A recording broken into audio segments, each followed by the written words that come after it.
महानगरपालिका क्षेत्रातील मोठी बातमी। कल्याण डोंबिवली महानगरपालिकेचा मोठा खुलासा।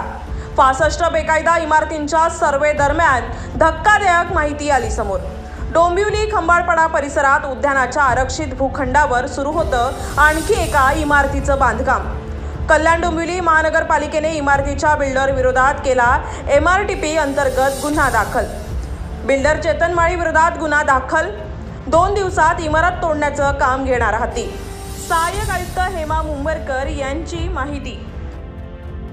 माननीय आयुक्त महोदय यांच्या निर्देशानुसार आणि माननीय अतिरिक्त आयुक्त श्री गोडसे साहेब, तावडे साहेब यांच्या मार्गदर्शनानुसार जे अनधिकृत आणि रिकाम्या बिल्डिंग्स आहेत त्या ज्या आरक्षित जास्त करून आरक्षित भूखंडावर ज्या कोणत्या आढळतील त्या तात्काळ निष्कासित करण्यात यावा असे आदेश प्राप्त झाल्यानुसार ही जी आरक्षणावरची बिल्डिंग आहे, उद्यानाचं आरक्षण आहे, तर ह्या बिल्डिंगचं MRTP दाखल झालेली आहे आणि पोलीस स्टेशनला आज पोलीस बंदोबस्ताचं आज पत्रही गेलेलं आहे आणि त्या अनुषंगाने पोलीस बंदोबस्त मिळाला की ताबडतोब 2-4 दिवसात ही बिल्डिंग निष्कासित करण्यात येणार आहे। 65 पैकी हे इमारत ते आता अनधिकृत आहे ना, ती अनधिकृत आहे बिल्डिंग।